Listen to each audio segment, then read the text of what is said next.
I want you to think for a moment about the best shots you've ever hit in your life. Tell me one thing. What did you feel your arms doing during those shots? If you had to stop and pause this video and think about it, I want you to really go through this exercise because it's really important to help you understand what exactly I'm trying to do with rotary swing. For me, the best feeling in golf, and perhaps one of the best feelings in life, is those effortless, pure golf shots right out the center of the face that fly straight and true and high and land so soft. For me, that's why I play golf. I love hitting those shots. And every time I've ever gone through this exercise to think about what it took to replicate those shots, I keep coming back to my arms. And every single time I felt like my arms were very relaxed. And you may feel the same thing. Most people who I've talked to and gone through this exercise with say that they didn't feel their arms do anything.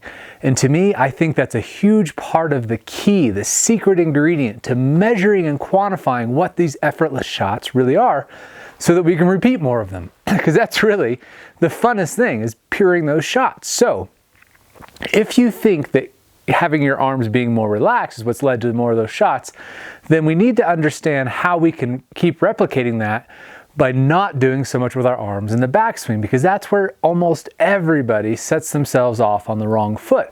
If you start building a lot of tension in your arms and specifically your shoulders, then all of a sudden, by the time you get to the top of your swing, you've got nothing to do but to get rid of all this tension, and it feels tight and it feels like a lot of work. Yet the ball doesn't go anywhere. It's so frustrating. Yet the easier we swing, the less tension we have, the better shots we tend to hit. So as I was doing my arms research with the force plates this year, I really started wanting to create a formula and to figure out the ingredients for success, for hitting more of those effortless shots for everybody at all skill levels. And it kept coming back to the tension I had in the arms and the way that I used the arms in the swing.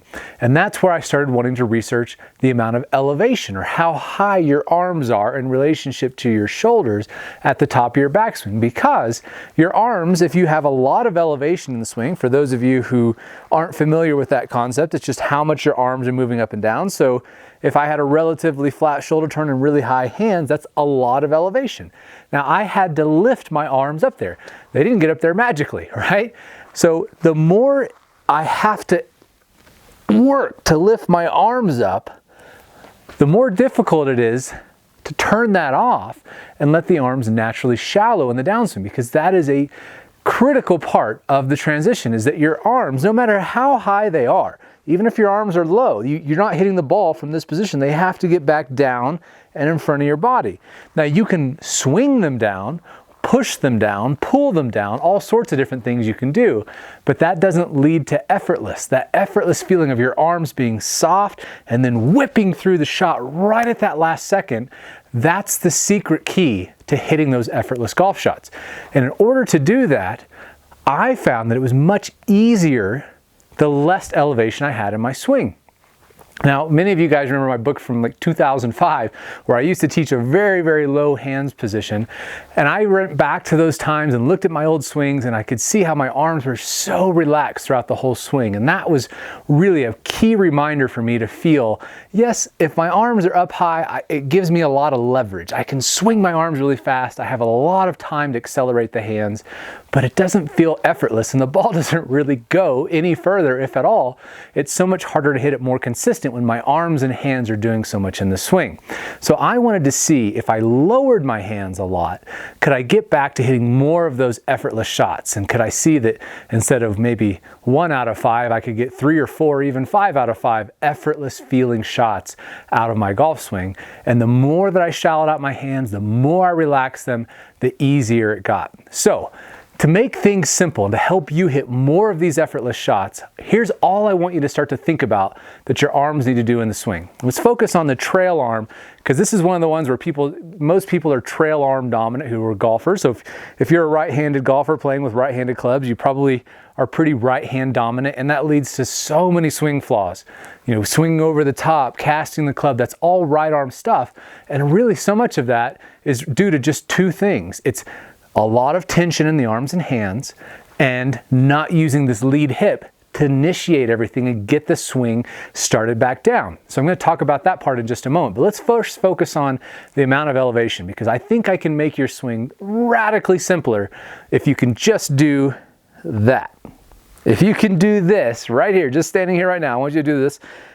That's the whole backswing with rotary swing as far as your arms are concerned. Now you can elevate more, but I'm suggesting that you don't, because I think you'll find it a lot easier to reduce the tension that you feel in your upper body and your shoulders and your arms and trying to muscle the ball and not getting any power out of it if you can just do this. A minimal amount of elevation, my elbow pit facing out, my right wrist hinged back. That's the whole swing, and then a little bit of rotation.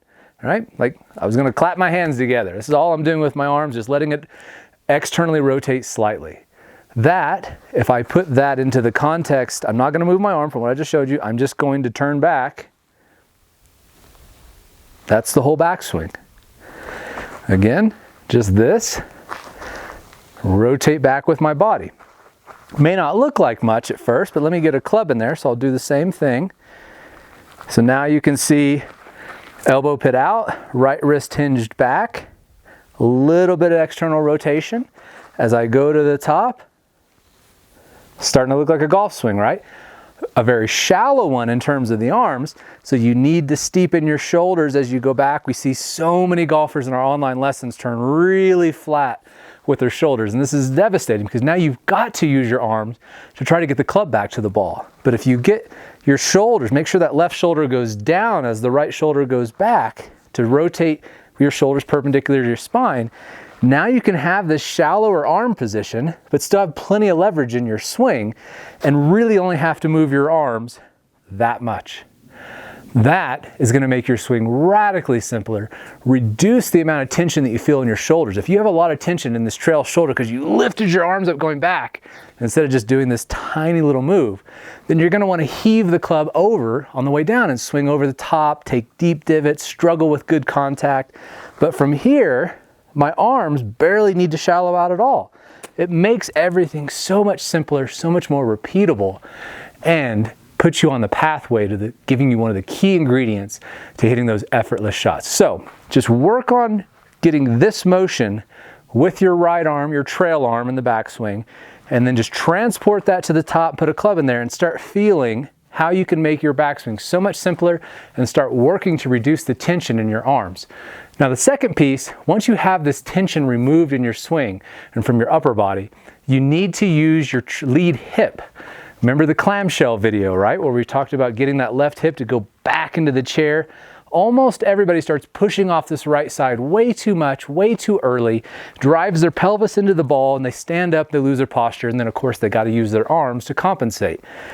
If you get your lead hip to initiate everything, this shift back over to the left and getting this left hip to go back out of the way, when you do that and you don't really do anything with your arms other than keeping them relaxed from the shallower position, my hands come right down to this perfect delivery position.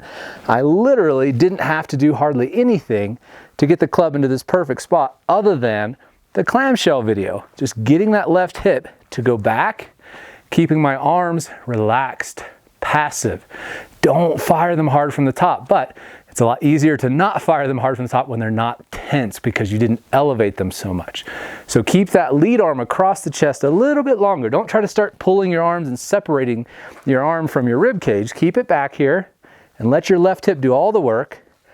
As you shift back, keep it nice and relaxed, and then let it rip through nice and easy for effortless shots. So put those two moves together, really simple trail arm, work on the clamshell video, and see if you can't reduce that tension and start hitting a lot more effortless golf shots.